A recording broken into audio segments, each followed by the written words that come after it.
Bonsoir à tous et bienvenue pour ce webinaire consacré à la loi Valdou, sorti en décembre dernier. Nous allons essayer de vous donner les principales clés de cette loi qui ont un impact sur les médecins libéraux et particulièrement les spécialistes. Avec nous pour intervenir, le docteur Benoît Fégé, président de l'URPS Médecins Libéraux et ORL. Bonsoir docteur. Bonsoir. Le docteur Frédéric Cordet, qui est gastro-entérologue et élu à l'URPS médecin également. Bonsoir Frédéric. Bonsoir à tous. Le docteur Yann Hervé, anesthésiste et élu de l'Union. Bonsoir à tous. C'est également parmi nous le docteur Olivier Jourdain, gynécologue et président de la CSOS, commission de l'offre de soins, mais aussi président des CME de l'hospitalisation privée de Nouvelle-Aquitaine. Bonsoir docteur Jourdain. Bonjour à tous. Docteur Éric Sury, vous êtes généraliste et président du CTS 86, mais aussi coordonnateur Bonjour à, généraliste de l'Union. bonjour à tous. Et doit nous rejoindre le docteur Jean-Charles Bourras, qui est en cours de connexion, qui est radiologue et élu de l'URPS médecin également. Voilà, tout un plateau de spécialistes qui ont analysé le contenu de cette loi pour vous en parler et surtout échanger avec vous. Vous avez la possibilité tout au long du webinaire de poser vos questions en utilisant le bouton Q et R, comme ça apparaît là sur votre écran, questions-réponses, où vous posez vos questions. On va les collationner au fur et à mesure pour y répondre. Sachant qu'on prendra le temps, après chaque séquence, de prendre vos questions, d'y répondre au fil de l'eau. Docteur Fégé, vous avez souhaité ce webinaire parce que cette loi a des impacts importants sur l'activité des médecins libéraux pour l'avenir. Oui, effectivement. Bonsoir à tous. Alors, cette loi, ben, c'est une loi de plus, vous me direz, sur l'organisation des soins, qui impacte l'organisation des soins. Ce n'est pas une loi cadre, donc c'est une loi en plus qui va modifier quelques règles. Alors, ce n'est pas une loi de fond, mais en pratique, ça peut retentir sur la qualité de nos pratiques. Alors, l'intérêt de ce webinaire, c'est qu'il est basé sur une étude juridique qui a été faite pour la Conférence nationale des URPS par le cabinet de Maître Cormier, qui est un avocat spécialiste dans le droit de la santé publique, au sens noble du terme, c'est-à-dire santé publique à la fois libérale et hospitalière, publique, qui a donc fait une étude juridique et nous avons essayé de la traduire en conséquences plus pratiques médicales. Bien entendu, vous pourrez vous référer au texte, au diaporama de M. Cormier pour plus de détails. Il sera lié en annexe. Voilà, il sera transmis effectivement avec cette présentation à tous les participants pour que vous puissiez avoir tous les détails de cette analyse juridique.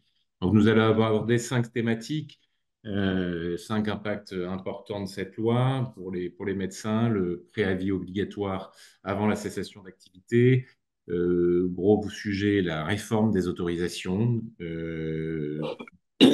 point portera sur la permanence des soins en établissement de santé, et puis 2 sujets complémentaires pour exposer les changements sur les GCS de moyens, mais aussi sur le rôle dans la gouvernance des conseils territoriaux de santé, les CTS, qui se retrouvent dotés d'un peu plus de pouvoir et de positionnement. On démarre donc sur le sujet d'un préavis obligatoire avant toute cessation d'activité. C'est l'article 7 de cette loi Valletoux. Docteur Fégé, pouvez-vous nous en dire un petit peu plus? Oui, alors c'est vrai qu'on est libéral, d'avoir une obligation de déclarer sa cessation d'activité paraît abscon et insupportable. On est libre de partir et je vous rassure, il n'y a pas de texte qui va vous obliger à rester si vous avez prévu de partir. La loi oblige à déclarer ce départ à l'ARS et au Conseil départemental de l'ordre. C'est dans l'idée aussi d'avoir une anticipation Alors, anticiper à 6 mois, je trouve que c'est un peu léger, mais en anticipation de l'offre des soins sur le territoire, est-ce qu'elle va être brutalement en tension? Je prends mon exemple. Nous, on est deux ORL libéraux sur trois en Charente. On va partir tous les deux au mois de décembre. Et ben, c'est sûr qu'on va prévenir l'ARS 6 mois avant et le Conseil de l'ordre 6 mois avant parce que c'est sûr qu'il y aura un impact sur l'organisation des soins d'ORL sur le département. Et ça doit remonter ensuite dans les CTS, on en parlera à la fin, qui ont une vision, c'est une instance très politique, hein, plutôt que médicale, et qui peuvent influencer sur les décisions d'ouverture de postes, éventuellement d'interne ou de postes dans les hôpitaux. Parce que s'il y a une carence du libéral, il faudra bien la compenser. Et pour l'instant, on n'a pas d'obligation non plus d'installation en libéral dans des territoires donnés pour les médecins libéraux. Donc, il faut que ces territoires soient attractifs, mais il n'y a pas de coercition pour l'instant. On ne sait jamais, mais jusqu'à présent, il n'y a pas eu concert, de menaces de ce type par la loi. C'est un serpent de mer qui reviendra, je pense, parce que les déserts médicaux, on en parle beaucoup en médecine générale, mais en médecine spécialisée, ils sont encore plus prégnants. Et ce n'est pas l'activité hospitalière publique qui va compenser l'activité libérale des spécialistes libéraux de ces territoires. Voilà, donc vous avez 6 mois pour prévenir votre départ. Euh, Ce délai peut être raccourci si c'est pour un problème de maladie ou de mutation du conjoint ou de soins à un proche. Bon, il y a une tolérance, mais disons que le schéma départ à la retraite classique doit être prévenu à 6 mois. Alors, c'est une obligation qu'il faut mettre en plus dans notre petit cahier de charges parce que vous devez aussi vous occuper de votre retraite par la CARF. Et là aussi, c'est le délai de 6 mois qui est important. Donc, il faut tout grouper. La déclaration à vos caisses de retraite, la CARF et les caisses de retraite que vous avez eues avant. Donc, vous avez un relevé d'activité de retraite. Donc, il faut cumuler toutes vos caisses. Et ça, il faut s'y prendre 6 mois à l'avance. Donc, en même temps, vous rajoutez la case, je préviens l'ARS et le Conseil de l'ordre. Merci de toutes ces explications. Donc, un préavis, voilà, 6 mois, opposable, mais aujourd'hui, sans contrainte, on est plus dans une logique d'anticipation. Comme vous disiez, chercher à informer en avant, avoir une vision un petit peu prospective, de manière à anticiper au mieux la continuité d'une présence libérale des spécialistes dans les différents territoires. Si vous avez des questions, n'hésitez pas à les poser. Pas encore d'intervention dans le module, pas de questions encore posées. N'oubliez pas, c'est en cliquant sur le bouton QR, vous rédigez votre question et on va les prendre au fil de l'eau. Je vous propose de continuer sur le deuxième point, qui est un point assez essentiel là, et lourd en termes d'impact sur la réforme des autorisations. Donc, pour qui concerne tous les plateaux techniques et les autorisations d'un certain nombre d'activités. Donc, le docteur Jean-Charles Bourras nous a rejoint. Normalement, c'est lui qui prend la suite, docteur, pour évoquer un peu ce nouveau cadre hein, avec une énorme réforme en fait qui va imposer une revue générale de toutes les autorisations qui existent aujourd'hui avec différentes procédures en fait qui vont être mises en œuvre. Bonsoir Emmanuel, merci de me donner la parole. Donc le sujet, c'est cette réforme des autorisations qui remettait en route toutes les activités de chirurgie, de médecine, d'équipement en matériel lourd et qui finalement a abouti à une espèce d'entonnoir de bureaucratie.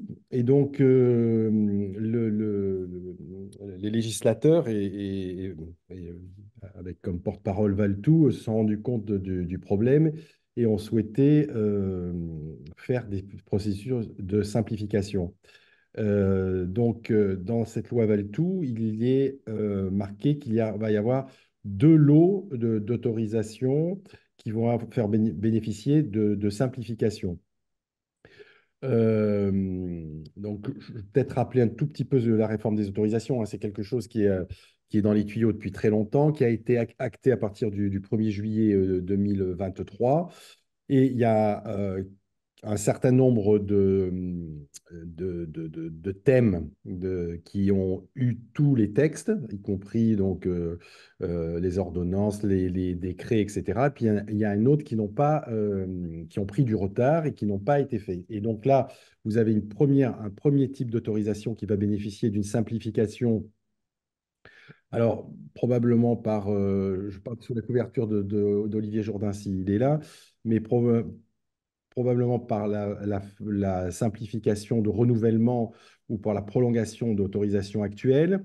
Donc, vous en avez la liste, où les décrets n'ont pas été publiés au 1er juin 2023. La gynécologie obstétrique, la néonatologie, la réanimation néonatale, les soins de longue durée, la médecine d'urgence qui a pris beaucoup de retard et qui normalement devrait faire l'objet d'une réforme d'autorisation en 2025, les traitements des grands brûlés, le traitement de l'insuffisance rénale chronique, les examens des caractéristiques génétiques, etc., les caissons hyperbares, le cyclotron à usage médical. Donc ça, c'est un premier lot qui va faire l'objet d'une simplification. Ensuite, un deuxième type qui peut Docteur faire Mourad, sur ce premier lot, donc on est en régime assez simplifié de renouvellement d'autorisation, hein, et se pose quand même la problématique de dossiers qui ne seront pas renouvelés parce que les promoteurs seront peut-être plus en capacité de faire face aux nouvelles contraintes, parce que ça s'assujettit quand même d'un certain nombre de contraintes. Alors, il y a une deuxième lot. Voilà, il y a un deuxième type d'autorisation. Alors, cette fois-ci, c'est bien des réformes qui ont été publiées, mais qui vous souhaitent alléger, hein, pour ne pas retarder les autorisations. Et donc, la liste n'est pas encore définitive. Les décrets sont en attente. Elles vont concerner certainement des dossiers de médecine, mais pas tous, des dossiers de soins d'anciens, ce qu'on appelait les SSR, mais que maintenant on appelle les SMR, les soins médicaux et de réadaptation, des modalités de radiothérapie et de curithérapie, l'activité interventionnelle par voie endovasculaire en neuroradiologie, et l'assistance médicale à la procréation, la chirurgie cardiaque et la neurochirurgie. Bon, donc là, c'est le grand flou jusqu'à présent, puisqu'on est en attente de précision sur ce qui va bénéficier vraiment de cette simplification. Docteur Jourdain, après, il y a le troisième niveau d'autorisation qui concerne les réautorisations. Donc là, on est encore sur une autre procédure que celle évoquée par Jean-Charles Bourras. Oui, bonjour à tous. Merci Emmanuel. Ouais, alors, comme Jean-Charles l'a dit, il y a les spécialités, les thématiques qui sont relativement peu modifiées, dont certaines ne disposent pas encore de tous les décrets sur la forme. Mais les thématiques que vient d'aborder Jean-Charles sont des thématiques pour lesquelles, dans le fond, sur l'organisation des soins, il n'y aura pas d'énormes changements.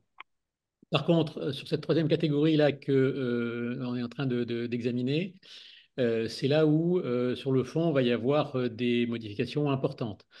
Si je prends pour exemple le traitement du cancer, vous l'avez vu, il va y avoir une gradation des soins, type 1, type 2, type 3, pour chaque type de cancérologie d'organes, avec des seuils différents, avec des exigences de qualité, avec des exigences d'organisation, qui vont obliger à tous les titulaires d'autorisation préexistantes à redéfinir complètement leur demande d'autorisation, à reconstituer un dossier et où il va y avoir des difficultés parce qu'il y aura des concurrences ce ne sera pas tellement dans le renouvellement parce qu'il est probable que tous ceux qui ont une autorisation de cancéro continueront de l'avoir, mais peut-être pas au niveau de gradation qu'ils le souhaitent. Et donc là, ça va poser des problèmes importants parce qu'il y aura des désaccords entre les souhaits des promoteurs et la vision de l'ARS. Ces dossiers sont extrêmement nombreux. Pour tout vous dire, si on prend juste ça, on est à plusieurs centaines de dossiers, hein, 800 dossiers. Alors, je vous rappelle la procédure. Dans ces cas-là, ce sont les établissements qui déposent un dossier de demande d'autorisation ou de renouvellement dans une fenêtre qui est déjà, et on va revenir sur le calendrier de ces fenêtres, dans une fenêtre qui est déterminée par l'ARS. À la fermeture de la fenêtre, les dossiers sont instruits. Voilà, merci Emmanuel. Alors, je ne sais pas si oui, tout est figuré là, mais c'est un peu écrit petit. Donc, à l'issue de ces dépôts de dossiers, l'ARS instruit les dossiers. Elle a 4 mois pour le faire, pardon. Et à l'issue de ce délai, les dossiers passent en CSOS, la commission spécialisée d'offres de soins de la CRSA. La CRSA que je préside, qui regroupe, pour ceux qui ne connaissent pas bien le système, tout un tas de représentants, des médecins libéraux, mais aussi hospitaliers, des directeurs d'établissement, de tout statut, des usagers, des personnels hospitaliers, de la médecine de ville, des URPS, médecins paramédicaux, des ordres, etc. Et l'Axos doit donc émettre un avis qui est consultatif, mais qui peut avoir une importance car au-delà de l'aspect du vote positif-négatif, il y a un aspect qualitatif où on peut dire des choses qui sont impactantes et qui sont notées dans les PV qui sont extrêmement détaillés et qui peuvent soutenir un dossier ou au contraire poser d'un certain nombre de difficultés. Donc sur le fond, c'est quelque chose qui est très important. Sur la forme, on a encore un petit peu une difficulté à voir comment ça va se passer parce qu'au vu des volumes, on a des inquiétudes sur la capacité non seulement de l'Axos à examiner ces dossiers, mais aussi de l'ARS à les instruire. Parce qu'avant de présenter ces dossiers en Axos, il va falloir qu'il y ait des avis. L'ARS est obligée d'émettre un avis, d'écrire un rapport, ce qui représente une masse de travail considérable. On a commencé à travailler sur un calendrier. Alors là, c'est le calendrier que vous voyez ici sur cette dia. Là, c'est les fenêtres, hein. Donc, par exemple, si vous voulez, là, les dossiers de soins critiques et de chirurgie doivent être déposés à partir de maintenant, là, depuis cette semaine. Et on va donc les examiner à partir du mois de septembre. Et puis ainsi de suite, vous avez toute la liste et vous voyez la masse de thématiques, hein. Au total, on est sur 800 dossiers. C'est quelque chose de colossal. Donc, on est en train de réfléchir à la fois dans l'attente des décrets qui ne sont pas encore tous sortis sur les modalités opérationnelles du traitement de ces dossiers, donc sur la forme, comment ils vont être traités. Il est probable que ça va changer un petit peu par rapport à ce qui se faisait au préalable. Alors, je crois qu'il y a une autre diapo là-dessus, Emmanuel, il me semble, non? Non, non, non, Sur les modalités. on est resté. ça va Mais être- ce qui est important dans les messages, effectivement, c'est de faire attention véritablement aux dates. Alors, sur la Et il y aura- réglementation, voilà, sur la date, faut être vigilant. D'abord, il ne faut pas oublier de déposer un dossier, hein, évidemment. Bon, a priori, normalement, les chefs d'établissement et les fédérations sont vigilants, mais enfin bon, n'hésitez pas à vous faire confirmer ça. Et puis d'autre part, de savoir quelle est la modification de typologie de ces autorisations qui concerne votre établissement. C'est très et typiquement un sujet CME, hein, c'est-à-dire que là, ça fait partie des sujets qui peuvent être abordés en CME et que le directeur ou la directrice vous explique exactement qu'est-ce qui va changer, quelles vont être les demandes de l'établissement et quelles sont les orientations, parce que les ARS, clairement, ont déjà des entretiens et des dialogues, hein, avec les établissements au sujet de ces autorisations. Et même si les choses ne sont pas dites et tranchées, il y a déjà des options qui sont quand même sur la table. Donc moi, je vous engage à aborder ces sujets-là en CME. Ça nous concerne dans nos pratiques quotidiennes, hein. Voilà. Et puis après, la différence en termes de la forme de traitement de ces dossiers, c'est que l'Axos ne pourra plus entendre les promoteurs. On aura simplement un rapport de l'ARS et ce rapport de l'ARS sera discuté avec les membres de l'Axos. C'est important, pourquoi? Parce que s'il y avait un désaccord entre l'établissement d'une part et l'ARS d'autre part, pour que l'établissement puisse s'exprimer, il faut absolument passer par un membre de l'Axos. Donc je vous engage tous à traiter ces dossiers en CME, vous informer sur les rapports de Axos qui ne sont bien sûr pas publiés, hein, ils ne seront publiés que quelques jours à quelques semaines avant le passage en Axos, hein, donc ça oblige à une réactivité importante. Et en cas de désaccord, Les rapports de l'ARS, tu veux dire, parce que les les rapports de rapports de l'Axos, ouais. Les rapports d'instruction de l'ARS sont présentés à l'Axos. Voilà. les rapports seront présentés sans la présence, enfin, en l'absence du promoteur, hein, donc les établissements ne seront pas directement présents lors de la présentation de leur dossier. Par contre, les opérateurs pourront et les promoteurs pourront s'exprimer par le biais d'un membre de l'Axos qui leur paraîtrait pouvoir représenter leurs intérêts. Alors, les membres de l'Axos, il y en a beaucoup, et à commencer par les URPS, et à commencer bien sûr par l'URPS médecin, qui a plusieurs représentants.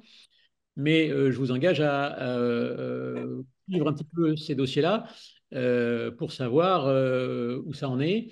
Et pour nous, pour qu'on puisse, que ce soit moi, président de l'Axos, mais représentant des CME, que ce soit les URPS, que ce soit les conseils de l'ordre, etc., pour qu'on puisse efficacement défendre vos dossiers et vos intérêts, il faut qu'on soit prévenu un minimum de temps à l'avance pour pouvoir travailler un petit peu le dossier et construire un argumentaire qui soit recevable et qui soit à peu près présentable. Donc, on a besoin de temps et on a besoin de vous parce que pour les 800 dossiers, vous imaginez bien que la plupart, nous n'avons pas d'informations précises sur tous ces dossiers-là à l'avance. Et donc, ça vous appartient de nous contacter lorsqu'il y a des difficultés potentielles à venir. C'est un point essentiel. Et d'autant plus qu'une fois que le dossier est passé en TOS, il repart à l'ARS et l'ARS décide, donc il n'y a plus de recours, quoi. Alors, Donc c'est important d'anticiper alors, toute, une fois que le toute dossier est passé, divergence avant.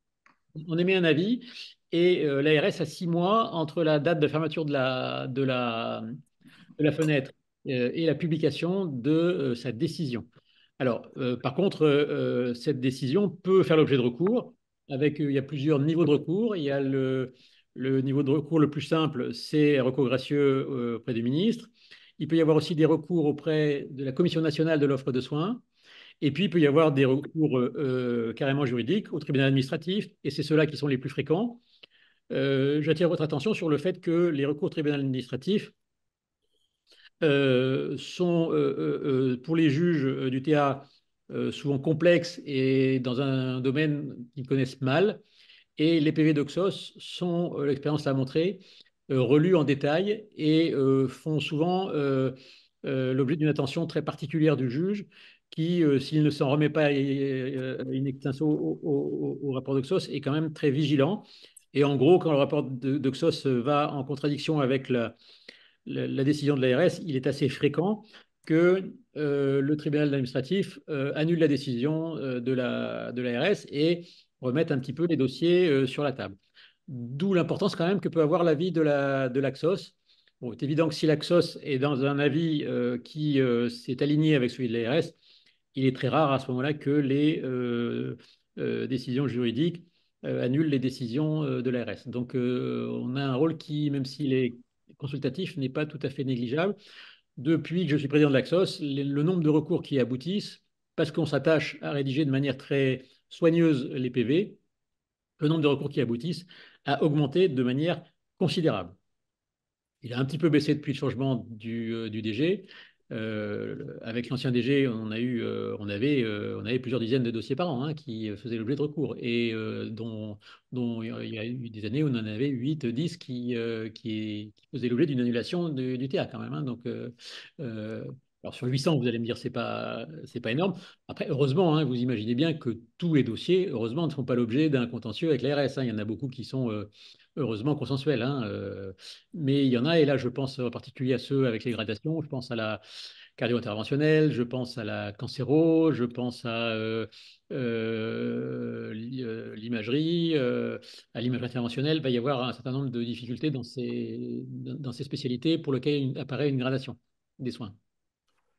En sachant que dans certains territoires, il y a une activité libérale et une activité hospitalière qui sont des fois concurrentielles. Et la tendance de l'ARS est de les regrouper, donc pas forcément sur le site privé, mais plutôt sur le site public. Donc des fois c'est pour ça que c'est important, on n'appuie la défense orale du promoteur. Il faut vraiment anticiper pour que nous, en SOS, on puisse argumenter une décision qui serait trop favorable à une autorisation en public au détriment du privé. Merci de toutes ces précisions. Donc, pour récapituler, des fenêtres de tir qui sont vraiment limitées dans le temps. Donc, saisissez-vous vraiment bien de ces dates et communiquez-les autour de vous pour que tous ceux qui sont concernés puissent être sensibilisés. La nécessité de bien préparer en amont ces dossiers, mais là, effectivement, ce sont les établissements de toute façon qui sont généralement à la main, mais soyez vigilants, nous informer, nous remonter les dossiers. Nous avons donc une commission, un groupe de travail dédié sur ce sujet Glaxos, donc qui se réunit, et plus nous sommes en possession d'informations, plus nous serons en mesure de défendre par le biais de nos représentants à l'Axos les dossiers justement qui remontent comme pouvant être problématiques ou faire l'objet de discussions avec l'ARS. Mais je crois qu'il ne faut pas non plus, il faut pas être des bénouilles avec nos directions d'établissement. Parce qu'elles peuvent avoir des deals avec l'hôpital public au détriment des médecins libéraux. C'est-à-dire que je lâche sur telle activité et je ne cède pas sur l'autre. Et ils font un marchandage entre eux, et ça sans passer par la case médecin praticien. Et on se retrouve devant le fait accompli. Donc, soyez prudents et méfiants, et étanez le dos de vos directions pour être sûr que le dossier soit bien monté dans le bon sens. Voilà, des messages particulièrement importants sur ce sujet des autorisations. N'hésitez pas une fois de plus à poser vos questions en utilisant le module QR. Il y a déjà une question qui est posée. Docteur Jourdain ou Docteur Bourras, le seuil d'activité va être durci sur certaines activités élevées. C'est très variable selon les spécialités, mais oui, globalement il est durci et sur les typologies, oui, il va être durci, bien sûr, mais ça reste relativement modeste. Les seuils ont augmenté, hein, mais de manière assez modeste. Ça dépend des spécialités. Il y en a pour lesquelles ça bouge pas, hein. Il y en a aucun pour lequel ça descend. Euh, Par contre, il va y avoir eu des typologies, hein, par exemple sur le cancer de l'ovaire, que je connais bien, hein, sur un certain nombre de choses comme ça, où il va y avoir des endroits où on pourra faire tel ou tel type de cancer et pas tel ou tel type d'autres cancers dans la même spécialité, hein. Alors, on peut citer la chirurgie thoracique, hein, qui passe de 30 à 50, je crois, et puis la chirurgie mammaire qui passe de 50 à 110, mais tu connais mieux le sujet que moi. Euh, Après, j'ai loupé excusez-moi, j'ai loupé ce que je voulais dire. Il y avait aussi une autre chose. Oui, il y a une autre chose qu'on n'a pas abordée, c'est qu'il y a des autorisations spécifiques, comme la chirurgie pédiatrique. Et puis, il y a aussi des autorisations spécifiques avec des gradations, comme tu l'as dit, pour certaines chirurgies, par exemple la chirurgie carcinologique. Selon qu'ils estiment qu'elle est simple ou complexe, c'est pas la même autorisation. Et aux OCOS, c'est pas les mêmes, elles sont limitées à l'un ou à l'autre en fonction du territoire. Et je rajouterais, moi, pour l'ORL, pour la chirurgie de la thyroïde, euh, il y a beaucoup de cancers de la thyroïde qui sont découverts en extemporané et ils ne rentrent plus dans les quotas, puisqu'en fait, c'est un acte thérapeutique cancérologique identifié avant l'intervention qui rentrera dans les quotas, dans les calculs de nombre de cas. Par contre, tout ce qui est découverte opératoire extemporanée, eh bien, ça ne va pas être comptabilisé. Alors, ça pose un problème parce que c'est une chirurgie où quand même on est souvent avec un diagnostic de certitude que par extemporané. Un risque sur les comptages des actes pour atteindre le niveau des autorisations. N'hésitez pas à poser vos questions, on les reprendra là encore en fin de présentation. On poursuit avec le troisième thème qui concerne la permanence des soins, articles 17 et 18 de la loi 23, où là, la loi indique que les établissements de santé, collectivement, sont responsables de la mise en œuvre de la permanence des soins sur leur territoire et de leur organisation territoriale, sachant que la loi donne au directeur général de l'ARS la possibilité donc d'intervenir déjà pour une fois de plus garantir que la permanence des soins en établissement de santé se fera bien de manière proportionnée aux besoins de santé du territoire. Docteur Corday, est-ce que vous pouvez nous exposer un petit peu plus les tenants et aboutissants de ces textes et leur impact? En fait, la main reste aux établissements et aux professionnels de santé pour s'organiser. C'est ça le principe. Alors, on peut revenir à la diapo précédente si tu veux bien. Justement, un mot du contexte. Il faut voir que cette notion de responsabilité collective, qu'est-ce qui prend les pouvoirs publics à vouloir annoncer ça? C'est la crise et la saturation des urgences, c'est la fuite des péages des structures hospitalières, puisque leurs conditions de travail sont intolérables, notamment en raison de la permanence des soins dont ils seraient les seuls porteurs, qui amène les pouvoirs publics à regarder le monde du privé en disant, mais oui, c'est vrai, tiens, après tout, pourquoi est-ce qu'on ne ferait pas partager un peu plus le fardeau de cette charge au privé? Privé qui prend largement sa part de la permanence des soins quand on lui en laisse la possibilité et quand on lui en donne les autorisations. Mais bon, hein, notre monde est ainsi fait. Donc, effectivement, arrive cette notion de responsabilité collective donc qui est, bon, comme ça, on pourrait dire a priori, pourquoi pas, on pourrait discuter ensemble. Donc ça, c'est l'article 17. Et donc, diapo suivante, l'article 18 précise un petit peu plus les choses. C'est-à-dire que, euh, voilà, si l'ARS constate des carences dans la couverture des besoins du territoire, alors ça, la notion de carence est pour l'instant, comment va être définie cette carence, on n'a pas trop de précision. Mais en tout cas, en cas de diagnostic de carence par l'ARS, effectivement, une réunion des différents établissements, alors plutôt concernant des spécialités hein, précises concernées par ces carences, des réunions seraient animées pour que entre professionnels de santé et direction d'établissement, on trouve des solutions. Et s'il n'y a pas de compromis trouvé ou de répartition des tâches trouvées spontanément, l'ARS se réserve le droit de désigner des établissements pour assurer la permanence des soins. Et là, les praticiens que nous sommes pourraient se retrouver impliqués de façon... alors, le caractère obligatoire va quand même rester encore à voir, mais en tout cas, si votre établissement est désigné comme responsable de la permanence des soins dans tel ou tel domaine ou spécialité précise, vous, professionnel exerçant dans cet établissement, sera concerné par la mise en œuvre de cette mission et donc par cette permanence des soins. Voilà. Bon.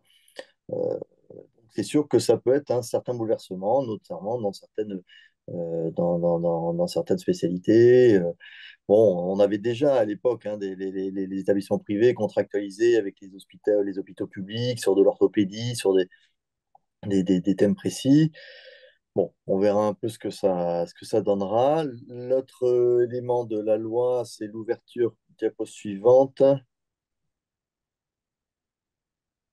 c'est que donc une ouverture, en fait, alors là pour le coup, hein, puisque je vous rappelle, nous, les syndicats médicaux, il y avait un élément, enfin, il y avait deux points, deux lignes rouges.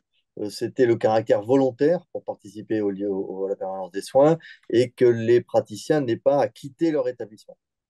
Bon, donc, en tout cas, dans l'article 18, si on est obligé de faire de la permanence des soins, ça sera dans notre établissement. Mais pour autant, sur la base du volontariat, un médecin peut choisir d'aller participer à une ligne de permanence des soins dans sa ville et donc participer au service public avec un statut spécifique. Hein, le titre exact n'est pas là, mais enfin voilà, avec donc comment dire, une rémunération type vacation pour praticiens, donc participants au service public. Et alors là, pour le coup, c'est des médecins qui iront exercer leur art dans d'autres établissements que le leur, mais sur la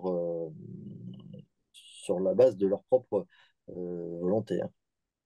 Et donc, Voilà, diapo suivante. basé sur le volontariat et avec donc cette couverture assurantielle du collaborateur Oui, voilà, opérationnel de service public, c'est ça un contrat de service public, hein, un contrat de service public avec un paiement à la vacation et les conditions qui vont avec. Ouais. Ligne suivante. Autre élément, mais finalement ça qui est moins une nouvelle, c'est-à-dire la soumission d'autorisation sanitaire à la participation à la permanence des soins, puisque donc là le texte énonce que le DGARS peut se réserver le droit donc, de délivrer une autorisation que si l'équipe ou l'établissement participe à la permanence des soins. Or, c'était déjà des choses qu'on voyait dans les dossiers d'autorisation et la participation à la permanence des soins était déjà à certains endroits et dans certains dossiers apparaissait comme condition sine qua non pour avoir une autorisation. Donc ça, c'est pas une grosse nouveauté, mais maintenant, elle est un peu plus gravée dans le marbre, quoi, hein. C'est sûr que quand on va monter un dossier d'autorisation, il ne faudra pas oublier la, la participation à la permanence des soins si on veut avoir un peu plus de chances d'obtenir cette autorisation. Merci. Question qui est Diapo suivante. une Tu veux question. que ce soit Olivier qui le... Bon, juste, mais Olivier qu'on complétera sur la ligne suivante. Donc, l'élément, donc c'est un peu un état des lieux de la permanence des soins, puisque comme je le disais en préambule, les privés, les médecins du privé que nous sommes, ont fait de la permanence des soins, et souvent un peu comme Monsieur Jourdain, hein, sans en avoir forcément conscience, ou en tout cas sans forcément que ça soit reconnu officiellement. Donc cet état des lieux, sur la base d'un interrogatoire qui va circuler dans toutes les directions de tous nos établissements, eh bien, il faudra bien veiller à ce que nos directeurs euh, spécifient qui fait quoi et n'oublient pas notre activité au sein de leurs établissements. Après, il restera à nous de savoir si on veut ou pas des reconnaissances officielles de ces lignes de permanence des soins, mais en tout cas que l'activité réelle des libéraux dans nos établissements soit comptabilisée, c'est ce qui va être très, très important. J'insiste beaucoup là-dessus, hein. L'ARS n'a aucune visibilité. Euh, il y a une quantité significative, hein, de praticiens libéraux qui, dans les établissements privés, exercent des missions de permanence des soins. Alors, je pense on peut quand même les séparer en deux catégories, hein. Il y a les médecins qui exercent dans un établissement titulaire d'une autorisation d'urgence avec un SAU et ceux qui ne sont pas dans un SAU. Bon, généralement, pour ceux qui exercent dans un établissement disposant d'un service d'urgence, généralement, il y a des lignes de garde assez bien déterminées. Parfois, ça fait l'objet de demandes supplémentaires, mais enfin, là, pour le coup, c'est relativement transparent. Par contre, il y a aussi des établissements, je pense en particulier en médecine, hein, en gériatrie, en chirurgie, c'est mieux connu. Mais il y a tout un tas de collègues qui accueillent des entrées issues des services d'urgence 24-24 et qui sont totalement en dessous du faisceau radar. Et donc, ça, je pense que c'est important qu'on fasse reconnaître ça parce que c'est une réalité de terrain et que l'ARS ne veut pas voir, ou en tout cas ne voit pas ou ne veut pas voir, j'en sais rien. Je vous laisse libre de votre interprétation. En tout cas, cette enquête est destinée à faire le point sur toutes ces activités de PDSES qui existent.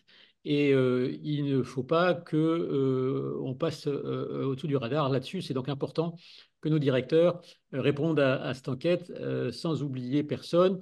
Et quand je dis oublier personne, c'est aussi, parce qu'on pense beaucoup à la chirurgie, mais c'est aussi la médecine, c'est aussi les spécialités connexes. Et quand je parle de spécialités connexes, c'est les radiologues, c'est la biologie, c'est tout un tas d'activités de ce genre-là. Parce que ben, vous ne pouvez pas faire de la PDSES si vous n'avez pas toute l'équipe qui est derrière. Et donc, il faut que les activités de PDSES de ces équipes soient reconnues et soient financées. Et, parce que le problème, il va être là. L'hôpital et la FHF passent son temps à expliquer que les privés ne font pas d'urgence. Je pense que c'est faux d'une part, et que la première mesure à prendre pour lutter contre ça, c'est de mettre en évidence ce qu'on fait vraiment. Et je pense qu'on n'a pas de honte à afficher ce qu'on fait vraiment parce qu'on fait beaucoup de choses. Moi, j'ai découvert, hein, alors je vais en parler parce que c'est pas en Aquitaine, mais j'ai découvert qu'il y a des établissements privés, par exemple, qui font des prélèvements multi-organes de greffe et qui n'ont ni rémunération et qui exercent sous des délégations d'autorisation des CHU, il n'y a pas de raison qu'on continue d'accepter de faire des PMO sans autorisation, avec une délégation au bon vouloir du CHU et sans rémunération. Là, je vous prends un exemple qui est caricatural, hein. mais c'est une clinique du centre de la France qui fait ça.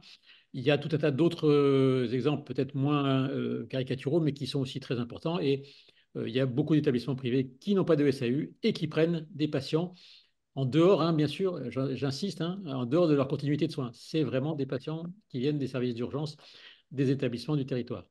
Bah, tu Donc, sais, Olivier, même en établissement d'urgence, hein, on peut citer, en tant que gastro-entérologue, hein, j'ai beaucoup de gastro sur le territoire qui exercent dans des établissements avec accueil d'urgence et qui accueillent les patients, donnent des avis urgentistes, font les endoscopies en urgence sans aucune ligne officiellement reconnue, hein.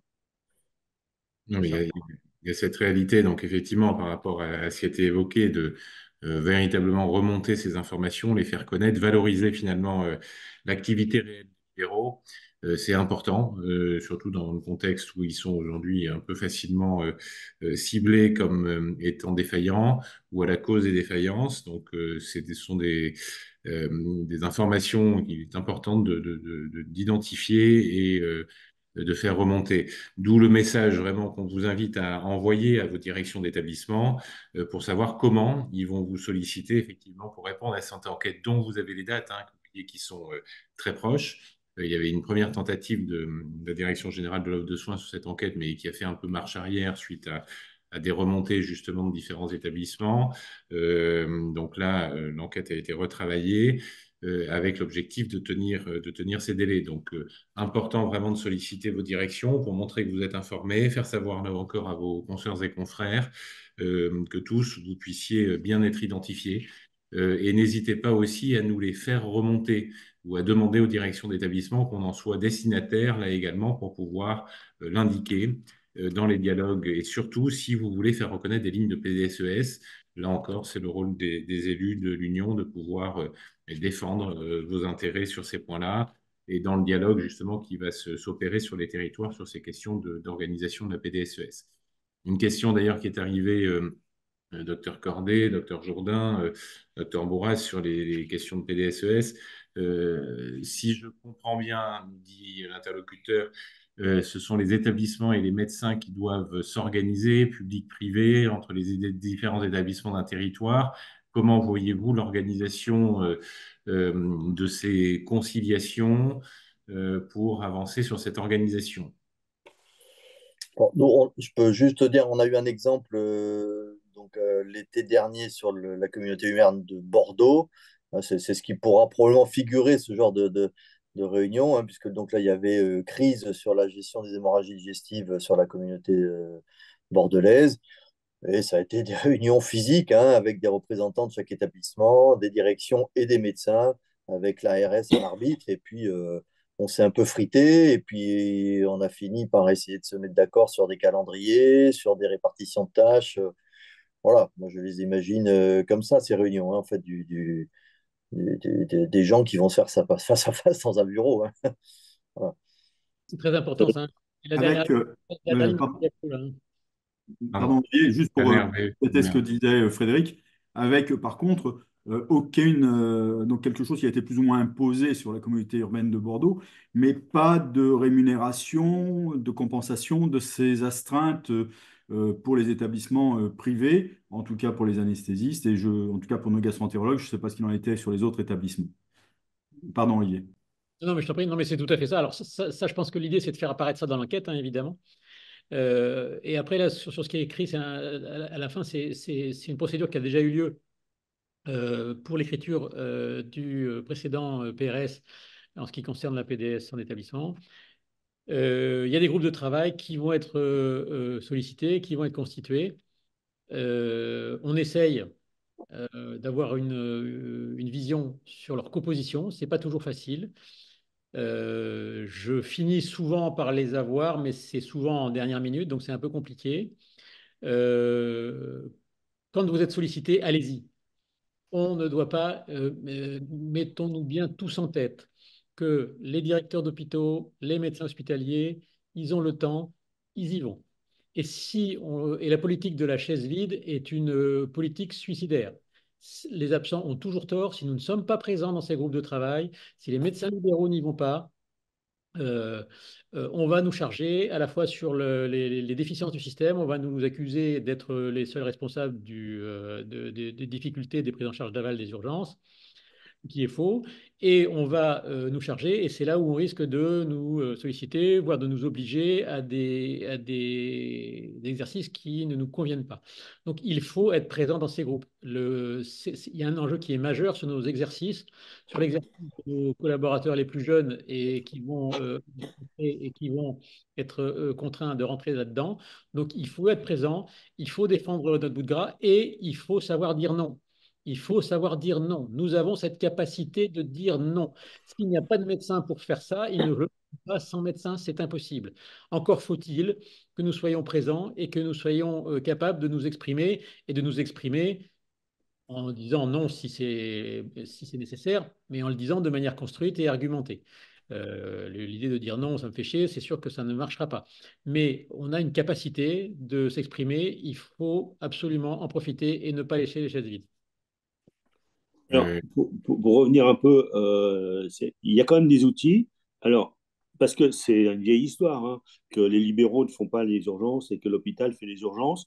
Quand j'étais en responsabilité nationale, j'avais réussi à obtenir le facteur O pour les actes de chirurgie, de gynéco et de pédiatrie qui était définie. Alors, il y avait une liste définie par l'ARS. Tous les actes n'étaient pas considérés comme ça, mais ça permettait de cibler, de repérer les actes de permanence des soins qui étaient faits pendant les heures de jour. Parce que quand vous êtes de nuit, vous avez le facteur d'urgence de nuit. Bon, c'est pas non plus, c'était pas négligeable puisque la caisse avait filé 80 € de majoration. Donc, ça, c'est un combat qu'il faut peut-être reporter là aussi au niveau de nos différents syndicats de spécialité pour que, en particulier les spécialités médicales qui font des urgences comme les gastro, aient accès à ce facteur haut qui non seulement revalorise l'acte, mais aussi permet de le cibler et de le retrouver.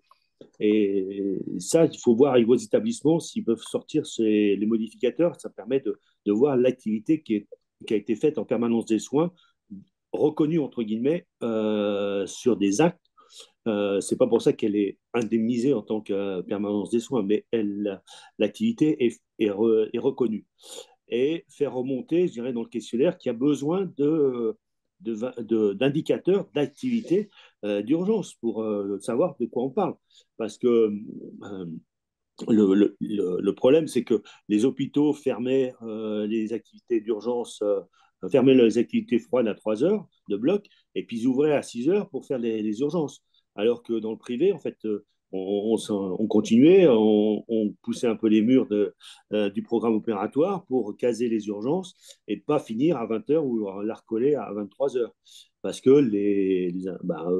le système fonctionnait comme ça et que les praticiens libéraux avaient envie de rentrer chez eux, alors que les praticiens hospitaliers, comme ils passaient en système de garde, ça leur justifiait leur tarif de garde.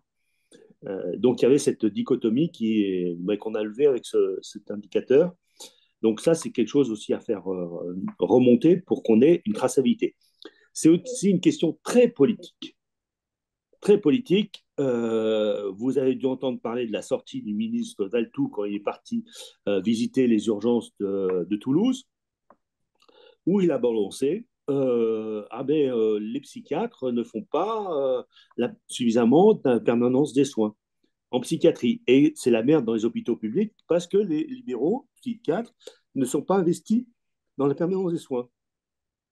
Il oublie de dire que c'est quand même des établissements qui n'ont pas forcément la capacité de s'occuper de psychotiques agités, que les médecins psychiatres libéraux n'ont pas non plus les bras forts pour maîtriser des agités, et que c'est vrai que c'est plutôt l'hôpital public qui a ces moyens-là. Donc on oublie certaines considérations matérielles dans la réalisation des urgences, et c'est important de le faire remonter dans ce questionnaire pour que là aussi les moyens soient donnés pour pouvoir assurer cette permanence des soins si l'établissement s'engage là-dedans. Merci. Je prends juste une réaction d'un auditeur qui dit au-delà de sensibiliser les directions, c'est des documents sur l'enquête est important parce que chaque équipe médicale, hein, libérale, puisse avoir un regard justement sur le document qui sera remonté, soit en connaissance, là encore, voilà, que ce soit pas fait par les établissements de manière autonome, sans que les médecins puissent avoir un œil précis dessus et que l'ensemble de l'équipe médicale d'une spécialité concernée soit mobilisée. Donc, effectivement, message fort qu'on vous passe, c'est mobilisez-vous sur le sujet. Comme le disait tout à l'heure Olivier Jourdain, prenez le temps, même si vous en avez peu, parce que c'est la défense effectivement de votre activité, dans le dialogue aussi, sur cette permanence de soins, cette organisation à monter pour pas se laisser imposer quoi que ce soit ou pour au contraire participer à cette permanence si vous le souhaitez, mais en obtenant la valorisation qui va bien avec. N'hésitez pas à continuer à poser vos questions ou indiquer vos réactions. On poursuit ce webinaire, le temps tourne, pour aborder très rapidement l'article 9 de la loi qui parle des groupements de coopération sanitaire, les GCS, mais sachant qu'il existe deux types de GCS, hein, historiquement, les GCS d'activité, donc qui sont porteurs d'une activité médicale, et les GCS de moyens qui sont là pour mettre en commun des équipements, des plateaux techniques, par exemple, partagés entre différents acteurs de santé, qu'ils soient libéraux ou publics privés, ou que publics d'ailleurs. Donc là, le cadre évolue, docteur Jourdain, sur ce sujet des GCS de moyens, puisqu'ils pourront demain être titulaires d'autorisation, c'est ça? Oui, alors il y a tout un tas. Là, on rentre un peu dans la gymnastique juridique qui est assez complexe, hein, sur les GCS, sur les groupements, sur qui fait quoi, sur les autorisations qui peuvent être portées qui doivent être portées par un établissement de santé, ceux qui ne sont pas obligés d'être portés par un établissement de santé. Il y a eu pas mal là, dans la réforme des autorisations sanitaires de modifications de ces textes-là. Je vais être honnête avec vous, je pense que, en tout cas de mon point de vue, mais je crois qu'il y a encore beaucoup de gens, y compris au sommet des ARS, qui ont du mal à se projeter complètement sur la manière dont ça va devenir. Alors ça impacte beaucoup l'imagerie. Je pense que Jean-Charles va être capable mieux que moi de vous en parler. Ça impacte aussi la cancéro, ça impacte aussi tout ce qui est cardio interventionnel, par exemple. Euh, L'idée, c'est de dire, alors c'est étonnant, hein, parce que si vous voulez, les regroupements jusqu'ici, quand même, globalement, sur un MCO, ne marchent pas très très bien. Mais oui, ils vont pousser là-dessus. Euh, voilà, je pense qu'on va voir un petit peu sur l'imagerie. Là, il y a il y a beaucoup d'inconnus encore. Enfin, pour moi, les choses ne sont pas encore très, très connues. Alors, ce qu'on peut dire en imagerie, c'est que euh, pour la médecine nucléaire, ils ont supprimé normalement, parce qu'il y a encore des juristes qui sont pas d'accord sur l'interprétation du texte, mais c'était la volonté de supprimer les GIE et les sociétés civiles de moyens. Et donc, normalement, on ne pourra pas, enfin, les autorisations de médecine nucléaire devront être réservées à des CELAR ou CELAS ou à ce type de GCS, voilà, de moyens. Pour ce qui est de la radiologie diagnostique, ils se sont rendus compte que vu le nombre de GIE en France qui faisaient fonctionner de la radiologie diagnostique, c'était impossible à gérer. Donc, ils ont laissé l'autorisation de la structure juridique de GIE. Est-ce que finalement ce GCS de moyens, il y a pas mal de GCS qui sont aujourd'hui porteurs d'autorisation sur justement des machines. C'est pas un moyen de détourner, pose une question à un auditeur, de basculer, parce que les autorisations passent de plus en plus, c'est une autorisation d'activité et non plus de machine, de basculer sur les mêmes GCS, les autorisations?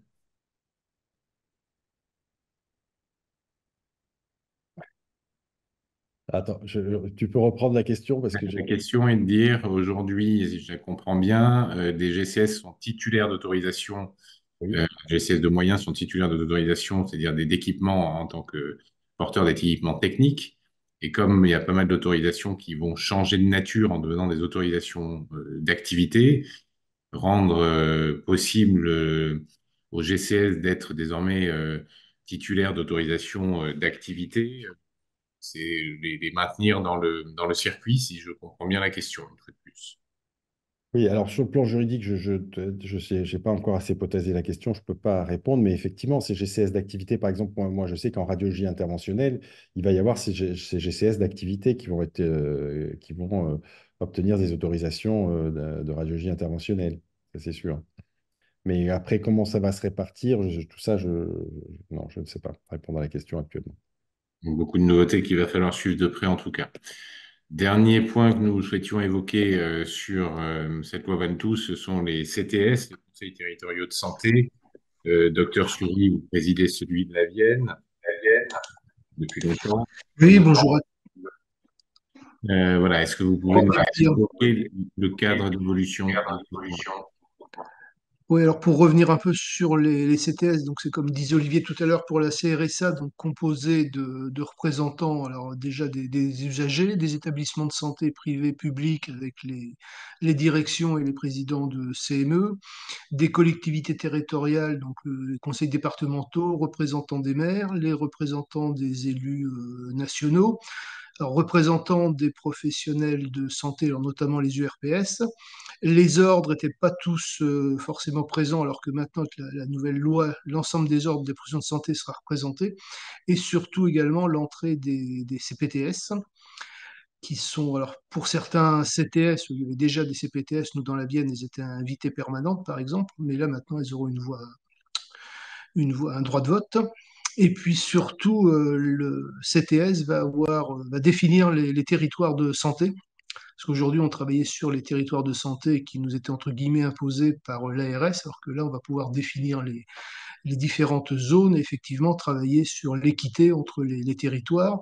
Ce qui peut rejoindre ce qu'on disait tout à l'heure pour la permanence des soins notamment, c'est que s'il y a des difficultés qui sont repérées sur certains territoires, sur d'autres, le CTS, ça peut être le lieu justement de rencontre de tous les acteurs pour essayer de réorganiser, alors toujours au bénéfice évidemment de la population, l'accès aux soins avec les différents acteurs du territoire. Et là aussi, l'intérêt des CPTS d'entrer dans les CTS, donc tous ces acronymes, c'est qu'on peut aussi travailler sur le territoire de la CPTS, puisque c'est un des rôles des CPTS aussi, c'est d'organiser les soins, notamment les soins non programmés, les urgences, et puis différentes actions aussi de santé publique.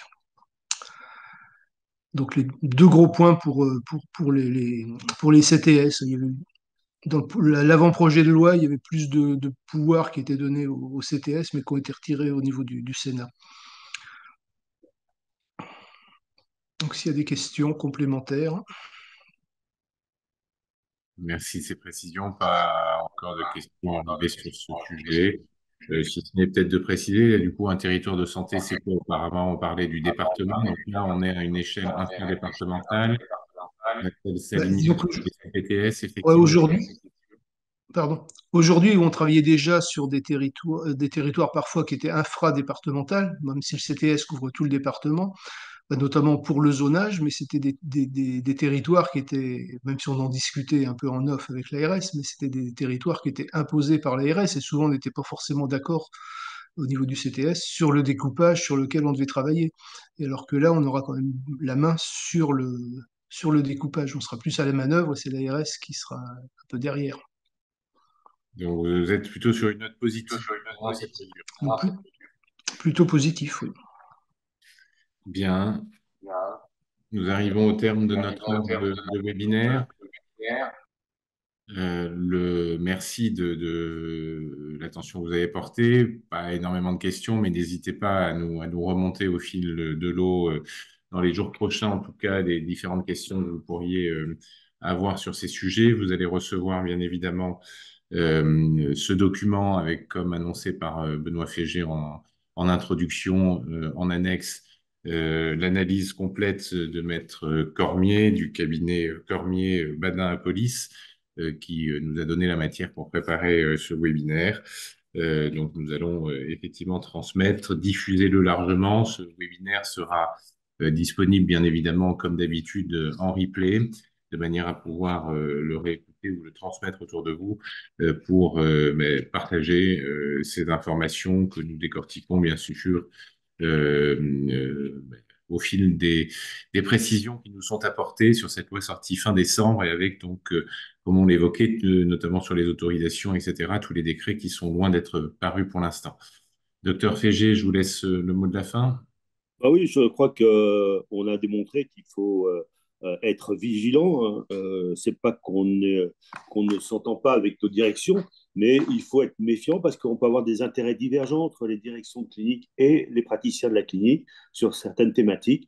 Et il ne faut pas laisser les directions rédiger des dossiers sans qu'on soit au courant et sans qu'on ait notre mot à dire. C'est pour ça qu'il faut être vigilant sur tous les thèmes, hein, que ce soit les autorisations que la permanence des soins. Je crains, moi, toujours qu'il y ait des deals qui soient faits localement entre directeurs sur le dos des médecins libéraux. Euh, donc, méfiance tout en étant coopératif. Voilà. Et bonne soirée à tous et merci à tous d'avoir pris le temps de venir nous écouter et participer à ce webinaire.